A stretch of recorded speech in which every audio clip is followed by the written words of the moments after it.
एक दिन वही इतिहास रचते हैं जो धैर्य के साथ अपने मेहनत के ऊपर विश्वास रखते हैं। जय हिंद, नमस्कार दोस्तों, कैसे हैं आप सभी लोग। उम्मीद करते हैं स्वस्थ होंगे, मस्त होंगे और पढ़ाई वढ़ाई चल रहा है एकदम बढ़िया। बेटा हम लोग पढ़ रहे हैं क्लास 10 का मैथ चित्रा प्रकाशन बुक से प्रश्नावली नंबर 5 तक एकदम खत्म कर चुके हैं। चाहे वो ऑब्जेक्टिव क्वेश्चन हो, विविध प्रश्नावली हो या प्रश्नावली हो। आज देखने चल रहे हैं बेटा क्वेश्चन नंबर 6 त्रिभुज ट्रेंगल बेटा का प्रश्नावली नंबर 6.1। ठीक है, आ जाओ आप लोग। अगर चैनल पे नए हैं तो चैनल को सब्सक्राइब, वीडियो को शेयर कर दीजिए और अपने दोस्तों के पास शेयर कर दीजिए। ठीक है, जिससे वो लोग भी पढ़ सके।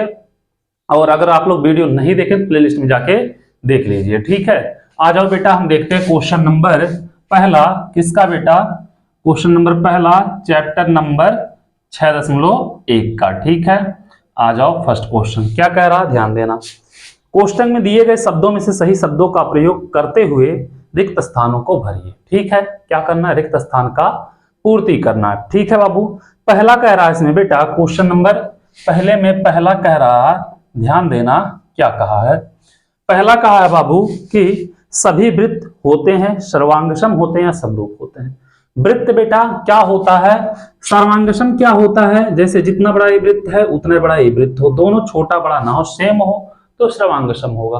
ये सभी तो नहीं हो सकते ऐसे, लेकिन बेटा चाहे वृत्त छोटा हो या बड़ा, मान लो एक वृत्तीय है बड़ा है, तो क्या है, दोनों समरूप होते हैं। क्या होते हैं बेटा, दोनों समरूप होते हैं। तो यहाँ पे क्या रहेगा, समरूप रहेगा। ठीक है, आए समझ में, यहाँ पे हो जाएगा समरूप। आ जाओ, उसके बाद दूसरा क्या कह रहा, दूसरा कह रहा बाबू कि सभी वर्ग, सेम कंडीशन वर्ग का भी है, वर्ग भी क्या होंगे बेटा, सभी के सभी क्या होंगे, समरूप होंगे। ठीक है, सभी वर्ग भी क्या होंगे, समरूप होंगे। ठीक है, आ जाओ तीसरे पे। तीसरा क्या कह रहा, तीसरा कहा बाबू कि सभी बेटा खाली स्थान छोड़ा है, त्रिभुज होते हैं। क्या होते हैं बेटा, सभी त्रिभुज समरूप होते हैं। तो कौन से त्रिभुज, सभी समबाहु त्रिभुज जो होंगे बेटा वह समरूप होंगे। ठीक है, तीसरे में क्या होगा, समबाहु हो जाएगा। ठीक है, समबाहु जो त्रिभुज होंगे वो समरूप हो जाएंगे। आ जाओ चौथा नंबर, 3 ही है क्या इसमें, नहीं चौथा है। भुजाओं की समान संख्या वाले दो बहुभुज समरूप होते हैं यदि, उसमें दिया है बेटा पहला क्या दिया है, उनके संगत कोण क्या हो बेटा, उनके संगत क्या हो बेटा, कोण बराबर हो और उनकी संगत भुजा का अनुपात क्या हो, समानुपाती हो। ठीक है, तो इसमें क्या रहेगा बेटा, बराबर रहेगा और क्या रहेगा, बराबर रहेगा और क्या रहेगा, समानुपाती रहेगा। क्या रहेगा, बराबर रहेगा और क्या रहेगा, समानुपाती रहेगा। ठीक है, आज समझ में। क्वेश्चन नंबर पहला हो गया खत्म। अब क्वेश्चन नंबर दूसरे पे आ जाओ बेटा। दूसरा नंबर क्वेश्चन क्या कह रहा है उसको देखते हैं। क्वेश्चन नंबर दूसरा, ठीक है,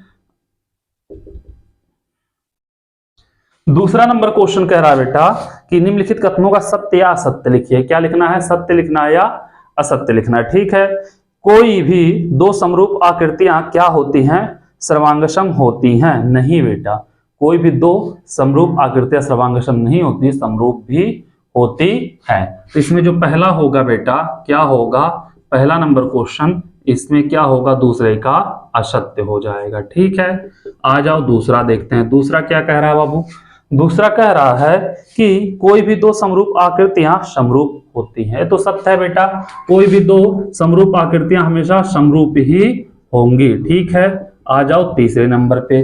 तीसरा क्या कहा है बाबू, दो चतुर्भुज समरूप होते हैं यदि उनके संगत कोण बराबर हो, होते हैं बेटा, लेकिन संगत कोण बराबर हो तथा भुजा का अनुपात क्या हो बेटा, समानुपाती हो। ठीक है, यह भी क्या होगा, असत्य होगा, क्योंकि भुजा का अनुपात नहीं बोला है। ठीक है, असत्य हो जाएगा। आ जाओ चौथा नंबर देखते हैं।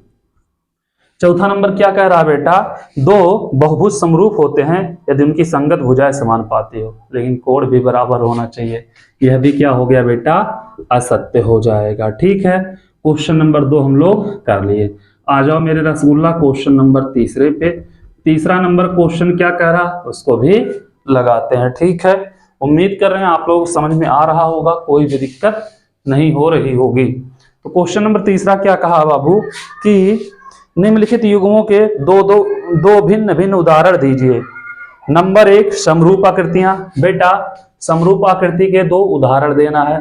तो समरूप आकृतियां जो होती है बेटा कैसी होती है, जैसा पहला हो वैसा दूसरा हो। ठीक है, तो समरूप आकृतियां 2 उदाहरण देना है। जैसे बेटा एक वृत्त बना दिए छोटा, एक वृत्त बना दिए बड़ा, ये दोनों समरूप आकृतियां। 2 उदाहरण देना, एक नहीं, क्या देना 2। तो बेटा एक हम वर्ग बना दिए, क्या बना दिए, एक वर्ग बना दिए, और दूसरा भी वर्ग बना दिए, एक छोटा वर्ग बना दिए, एक बड़ा वर्ग बना दिए। ये हो गया बेटा समरूप आकृतियों के उदाहरण। ठीक है, आ जाओ क्वेश्चन नंबर 4 पे। क्वेश्चन नंबर 4 क्या कह रहा है बाबू? क्वेश्चन नंबर 4 कह रहा है कि बताइए कि निम्नलिखित भुजा समरूप है या नहीं है। बेटा पहले वाले का देखना कोण अलग अलग दिख रहा है, दूसरे वाले का कोण सब समकोण दिख रहा है, तो भुजा का अनुपात देखने की जरूरत ही नहीं, डायरेक्ट बोल दो बेटा क्या नहीं है। क्या है? नहीं है। ठीक है, इसी के साथ बाबू आप लोगों का प्रश्नावली नंबर 6.1 हो गया खत्म। अगले वीडियो में देखेंगे प्रश्नावली नंबर 6.2। आप लोगों से एक ही रिक्वेस्ट है, जितना हो सके चैनल को शेयर करिए और सब्सक्राइब कराइए। ठीक है, थैंक यू सो मच।